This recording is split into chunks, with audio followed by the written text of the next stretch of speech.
17வது சட்டமன்ற கூட்டத்தொடரின் முதல் ஆளுநர் உரையின் மீதான நன்றி தெரிவிக்கும் தீர்மானத்திற்கு பதிலுரை வழங்க வாய்ப்பளித்த மாண்புமிகு பேரவைத் தலைவருக்கு நம் வணக்கத்தை தெரிவித்துக் கொள்கிறோம். மாண்புமிகு பேரவைத் தலைவர் அவர்களே, இந்த 17வது மாமன்றத்தில் அதிகப்படியான 12 கட்சிகளை சேர்ந்த பிரதிநிதிகள் தேர்ந்தெடுக்கப்பட்டிருக்கும். நாம கொள்கை ரீதியாகவும் நிலைப்பாடு ரீதியாகவும் வேறுபட்டு இருந்தாலும் மக்கள் பணி செய்வதுதான் நம்ம எல்லாருக்கும் பிரைமரியா இருக்கிற ஒரே எய்ம். அந்த வகையில தான் நம்ம எல்லாருமே நம்ம மக்களால் அங்கீகரிக்கப்பட்டு சட்டமன்றத்திற்கு வந்திருக்கிறோம். அதனால நாம கருத்தால் வேறுபட்டாலும் மக்கள் சேவை என்ற நோக்கத்துல நம்ம மாநிலம் சார்ந்த விஷயங்கள்ல நாம எல்லாரும் ஒன்றிணைந்து பயணிச்சா நம்ம தமிழ்நாடு என்னைக்கும் எதிலையும் முதன்மை மாநிலமாக திகழும். ஆளுநர் உரைக்கு நன்றி தெரிவிக்கும் தீர்மானத்தில் பேசின மாண்புமிகு உறுப்பினர்களுக்கு நன்றி. எதிர்த்து பேசினாதான் எதிர்கட்சின்னு ப்ரூவ் பண்ண முடியும்னு நினைச்சுக்கிட்டு பேசின எதிர்கட்சியை சேர்ந்த எதிர்கட்சி தலைவர் உள்ளிட்ட மாண்புமிகு உறுப்பினர்களுக்கும் வணக்கமும் நன்றியும். பதிலுரை வழங்குற அதே நேரத்தில் நம்மளை சட்டமன்ற உறுப்பினராக தேர்ந்தெடுத்த பெரம்பூர் தொகுதி மக்களுக்கு நம்மளோட நெஞ்சார்ந்த நன்றிகள். அதே மாதிரி ராஜினாமா பண்ணிட்டாலும் நம்மளை தேர்ந்தெடுத்த திருச்சி கிழக்கு மக்களுக்கும் இந்த மன்றத்தில் நம்மளோட நன்றியை பதிவு செய்கிறோம். அப்புறம் நம்மளோட அரசியல் பயணத்தை பத்தியும் கொஞ்சம் பதிவு செய்ய விரும்புகிறோம். நாம ஏதோ ஷூட்டிங்ல இருந்து நேரா வந்து சிஎம் ஆன மாதிரியே சில பேர் ஒரு இமேஜ் கிரியேட் பண்றாங்க. அவங்களுக்கு அவங்க ஆசைப்படுற லாங்குவேஜ்லயே சொல்றோம், அது வெறும் ரீல் தான், ரியல் கிடையாது. ஒரு சாதாரண நடிகனாத்தான் நம்ம கெரியர் தொடங்குச்சு. அப்புறம் அப்படியே சின்சியரா உழைச்சு மேல வந்தோம். நம்ம கெரியர்ல நாம மேல வந்ததுக்கு இந்த விஜய் ஒருத்த மட்டுமே காரணம் இல்ல, அவனோட உழைப்பு மட்டுமே காரணம் இல்ல. இந்த விஜயோட உழைப்புக்கும் உயர்வுக்கும் பின்னாடி இருக்கிற ஒட்டுமொத்த தமிழ்நாட்டு மக்களோட அன்பும் அரவணைப்பும் தான் காரணம். ஒவ்வொரு வீட்டில் இருக்க ஒவ்வொருத்தரும் நம்மள அவங்க வீட்டில் ஒருத்தனா ஏத்துக்கிட்டது தான் நமக்கு கடவுளும் மக்களும் தந்த மிகப்பெரிய வரம். அதுக்காகவே கடவுளுக்கு சமமான நம்மளோட சொந்தங்களான தமிழக மக்கள் அனைவருக்கும் மீண்டும் மீண்டும் நன்றி. இப்படி நம்மள தாயன்போட அள்ளி அரவணைச்ச தமிழ்நாட்டு மக்களுக்கு நாம எப்படியெல்லாம் துணையாக இருந்தோம், எப்படியெல்லாம் மக்களோட மக்களா இருந்தோம்னு சொல்றேன். 1990ஸ்லயே ரசிகர் மன்றமா இருந்தப்பவே மக்களுக்கு துணையா நிக்க ஆரம்பிச்சோம். அதுக்கப்புறம் நற்படி மன்றமாவும் அதுக்கப்புறம் விஜய் மக்கள் இயக்கமாவும் மாறி மக்களோட மக்களா நின்றுகிட்டு இருந்தோம். 2008 ஈழத் தமிழருக்கு ஆதரவா உண்ணாவிரதம் போராட்டம் செஞ்சோம். போர் முடிவுக்கு வரணும், நம்ம தொப்புள் கூடிய உறவுகளான ஈழத் தமிழர்களுக்கு பாதுகாப்பான நிம்மதியான ஒரு வாழ்வு கிடைக்கணும்னு அன்னைக்கே கோரிக்கை வச்சோம். 2009 ஆரம்பிச்ச விஜய் மக்கள் இயக்கம் வழியா நம்மளோட மக்கள் நல பணிகளை எக்ஸ்டெண்ட் அண்ட் எக்ஸ்பேண்ட் பண்ணிக்கிட்டே வந்தோம். கல்விக்கு துணையா இருந்தோம், சோசியல் சர்வீஸ் செஞ்சோம், வெள்ள நிவாரணத்துல துணையா இருந்தோம், கொரோனா காலத்துல மக்களுக்கு தோள் கொடுத்தோம். விலையில்லா விருந்தகம், குருதியகம், முட்டைப்பால் ரொட்டி திட்டம், விழியகம், பயிலகம், நூலகம், இப்படி பல வழியில மக்களுக்கு துணையா இருந்தோம். அப்புறம் நம்மளோட திரைப்படங்கள்ல நம்மளால முடிஞ்ச வரைக்கும் ஊழல் எதிர்ப்ப சொன்னோம், சமூக நீதியை சொன்னோம், கல்வியை பத்தி சொன்னோம், அரசியலை பத்தி சொன்னோம். அரசியலை பத்தி பேசுனதுனால நம்ம படங்கள் சந்திச்ச இதுவரைக்கும் சந்திக்கிற பிரச்சனையை பத்தி எல்லாருக்குமே தெரிஞ்சதுதான். இது மட்டும் இல்லாம 2011 நாகப்பட்டினத்துல மீனவர் பிரச்சனைகளுக்கு ஆதரவா ஒரு பெரிய பொதுக்கூட்டம் நடத்தினோம். மீனவர்கள் மீதான தாக்குதலை கண்டிச்சு பேசி அதுல நம்மளோட எதிர்ப்பை பதிவு செஞ்சோம். 2017 ஜல்லிக்கட்டு போராட்டத்துல தமிழர் பண்பாட்டு உரிமைக்கான நம்மளோட ஆதரவை தெரிவிச்சோம். 2018 ஸ்டெர்லைட் போராட்டம், துப்பாக்கி சூட்ல பாதிக்கப்பட்ட நம்ம சொந்தங்களை நேர்ல சந்திச்சு ஆறுதல் சொன்னோம். 2021 உள்ளாட்சி தேர்தலில் விஜய் மக்கள் இயக்க வேட்பாளர்கள் போட்டியிட்டு ஜெயிச்சாங்க. கல்வி விருது விழா நடத்தி சிறந்த மதிப்பெண் பெற்ற மாணவ மாணவிகளுக்கு ஊக்கத்தொகையும் பரிசும் கொடுத்தோம். 2024 தமிழக வெற்றி கழகத்தை ஆரம்பிச்ச உடனேயே CAA-வை எதிர்த்து அறிக்கை விட்டோம்.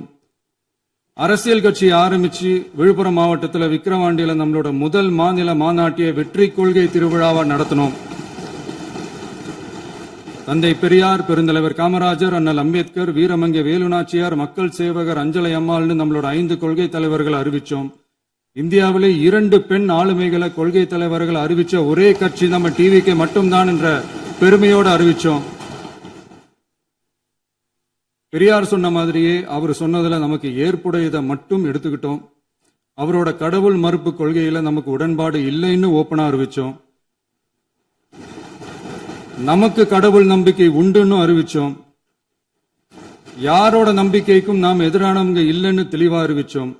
பெண் கல்வி, பெண்கள் முன்னேற்றம், சமூக சீர்திருத்தம், சமூக நீதி, இப்படி பெரியாரோட கருத்துக்களை நிறையவே ஏத்துக்கிட்டோம்னு அறிவிச்சோம். அண்ணல் அம்பேத்கரோட சம வாய்ப்பு, சமநீதி, சமத்துவத்தை ஃபாலோ பண்ணுவோம்னு அறிவிச்சோம். பெருந்தலைவர் காமராஜரோட மதச்சார்பின்மையை ஏத்துக்கிட்டதோட அவரோட நேர்மையான நிர்வாகத்தையே ஒரு கொள்கையா ஏத்துக்கிட்டோம்னு அறிவிச்சோம். வீரமங்கை வேலு நாச்சியாரோட மண் மீட்பையும் சமூக நல்லிணக்கத்தையும் பின்பற்றுவோம்னு அறிவிச்சோம். மக்கள் சேவகர் அஞ்சலை அம்மாளோட விடுதலை வேட்கையையும் மக்களோட வாழ்வாதாரத்துக்காக உறுதியாக நிற்கிறதையும் பின்பற்றுவோம்னு சொன்னோம். எல்லாருக்கும் எல்லாமும் கிடைக்கணும், எம் மதமும் நம் மதம்னு சொல்லி மதச்சார்பற்ற சமூக நீதி தான் நம்ம கொள்கைன்னு அறிவிச்சோம். நம்ம கொள்கை எதிரி யாரு, அரசியல் எதிரி யாருன்னு ஓப்பனா அறிவிச்சோம். எல்லாத்துக்கும் மேல பிறப்புக்கும் எல்லா உயிர்க்கும்ன்றத நம்மளோட அடிப்படை அரசியல் கோட்பாட்டா அறிவிச்சுட்டு தான் அரசியலுக்கே வந்தோம். நம்ம மதுரை மாநாட்டில் நம்மளோட தேர்தல் அரசியல் மற்றும் ஆட்சி அதிகார அரசியல் வழிகாட்டியா அறிஞர் அண்ணாவையும் புரட்சி தலைவர் எம்ஜிஆரையும் ஏத்துக்கிட்டதா அறிவிச்சோம். அப்புறம் இன்னனையும் நாம இங்க பதிவு செஞ்சே ஆகணும். எல்லாரும் கட்சி ஆரம்பிச்சுட்டு தான் ஒவ்வொரு வீட்டுக்குள்ளேயும் போவாங்க. ஆனா நாம ஒவ்வொரு வீட்டுக்குள்ளேயும் போனதுக்கு அப்புறம் தான் கட்சியவே ஆரம்பிச்சிருக்கிறோம். ஒவ்வொரு வீட்டுல ஒவ்வொருத்தரும் நம்மள அவங்க பிள்ளையா, மகனா, அண்ணனா, தம்பியா ஏத்துக்கிட்டதும் இயல்பா நடந்துச்சு.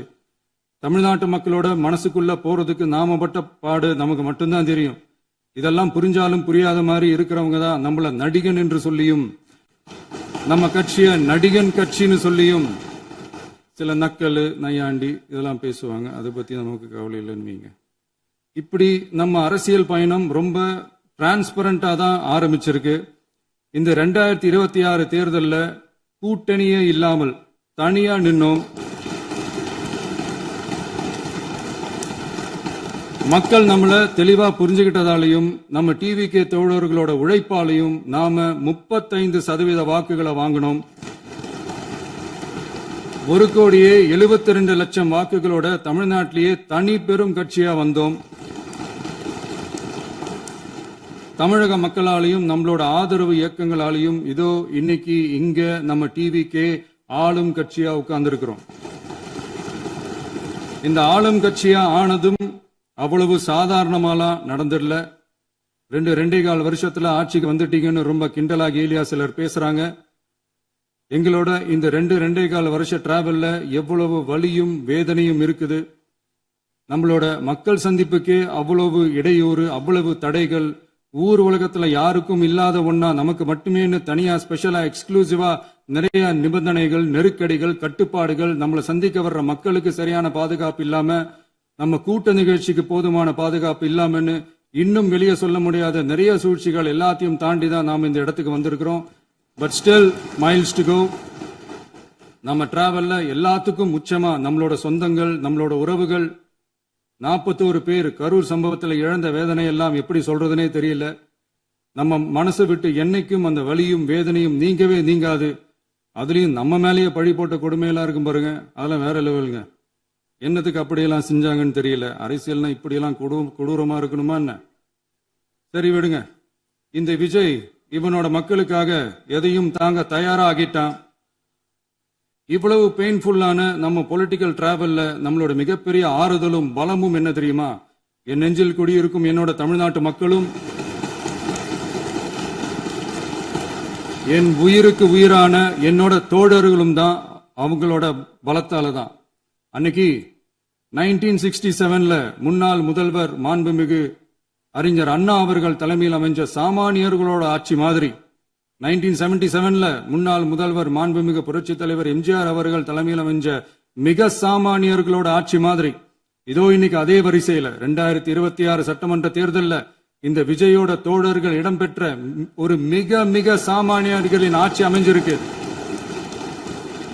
வாகை சூடும் வரலாறு திரும்பி இருக்கிறது. இப்படி ஒரு தீர்ப்பை மக்கள் அளிச்சதுனாலதான் தமிழக வரலாற்றில் ஒரு மகத்தான கூட்டணி ஆட்சியை நாம் அமைச்சிருக்கிறோம். இளைஞர்களால என்ன செய்ய முடியும், பெண்களால என்ன செய்ய முடியும்னு கேட்டவங்களுக்கான பதில் தான் இன்னைக்கு அமைஞ்சிருக்கிற நம்ம ஆட்சி. ஒரே ஒரு குடும்பம் மட்டும் முக்கியம்னு சொல்றது நம்மளோட ஆட்சி அதிகார அரசியல் இல்ல. தமிழ்நாட்டில் இருக்கிற ஒவ்வொரு குடும்பமும் முக்கியம்னு சொல்றது தான் நம்ம அரசியல். நம்மளோட ஆட்சி அதிகாரம் அதான் நம்மளோட மனசாட்சி உள்ள மக்களாட்சி. இந்த 2026 தேர்தல்ல யாராலும் உடைக்கவே முடியாதுன்னு சொன்ன மதத்தை உடைச்சோம், சாதியை உடைச்சோம், முக்கியமா காசு கொடுத்து ஓட்டு வாங்குற ஒரு நச்சு கலாச்சாரத்தையே சுக்கு நூறா தூள் தூளா உடைச்சிருந்தோம்.